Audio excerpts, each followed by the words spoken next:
Every amateur golfer has done this. You step up, you feel a little breeze, maybe your shirt flutters slightly, and you go, probably nothing. Then you hit what feels like a perfect shot, and the ball comes up 20 yards short like it ran out of gas mid-flight. Or worse, you've got the wind at your back, you think you're a genius, and now your ball is sailing over the green like it got promoted to airline pilot. So, how do you actually adjust for wind without turning into a meteorologist with a launch monitor addiction? What's happening, Panda Nation? Peter Von Panda.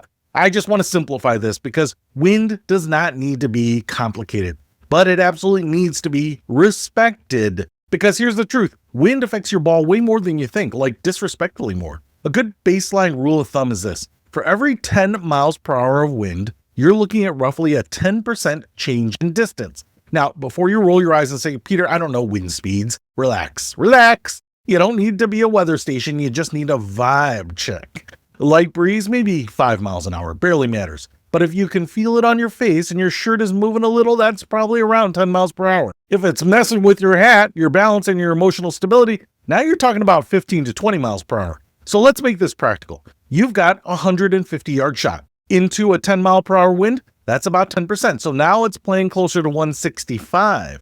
In a stronger 15 mile per hour wind, you might be looking at closer to 170 or even more. And here's where amateurs get absolutely wrecked. They don't add enough. They go, I'll just hit it a little extra. Then they swing harder, hit it worse, and now they're short and embarrassed.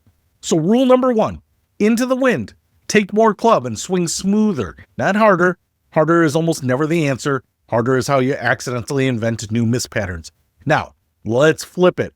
Wind at your back. Same 150-yard shot, 10 mile per hour helping wind. You might subtract about 10%, so now it's playing more like 135. But here's the kicker.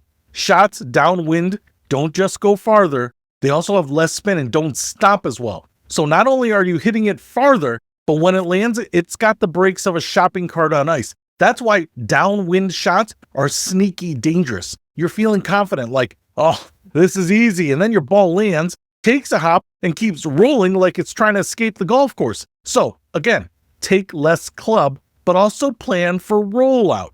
Now let's talk about crosswinds, because this is where things get misunderstood all the time.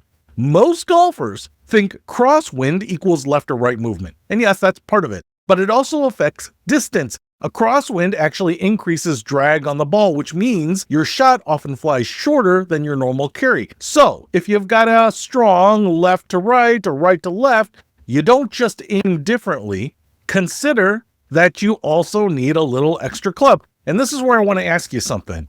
Do you actually adjust your yardage for crosswind, or do you just aim left and hope for the best? Because hope is not a strategy. It never is. Lottery tickets are a strategy.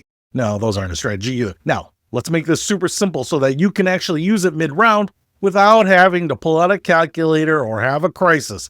Here's your cheat sheet. Into the wind, add a club for every 10 miles per hour, sometimes more if it's strong. Downwind, subtract a club for every 10 miles per hour, but expect more rollout. Crosswind, aim for direction, but also consider adding a little extra club because it can shorten the carry. And here's the advanced move that feels like cheating once you get it. When it's windy, hit the ball lower because high shots get bullied by the wind. Lower shots cut through it. You don't need to suddenly become a tour player just to think about taking one more club and making a smoother, more controlled swing. Less height, more control, less chaos. And finally, the biggest mistake amateurs make with wind. They ignore it on some shots and overreact on it on others. Consistency matters. If it's windy, it's windy. Adjust every time, not just when the last shot hurts your feelings. So the next time you're out there and you feel that breeze, don't just guess. Estimate it, adjust your club, swing a little smoother, and just accept the fact that the wind is now part of the game whether you like it or not. Because the wind doesn't care about your handicap. It doesn't care about your swing thoughts or the beautiful white and gray camo pattern on your bag. It doesn't care that you usually hit at 150, and it doesn't care that your face looks like a pumpkin. Believe me, I know.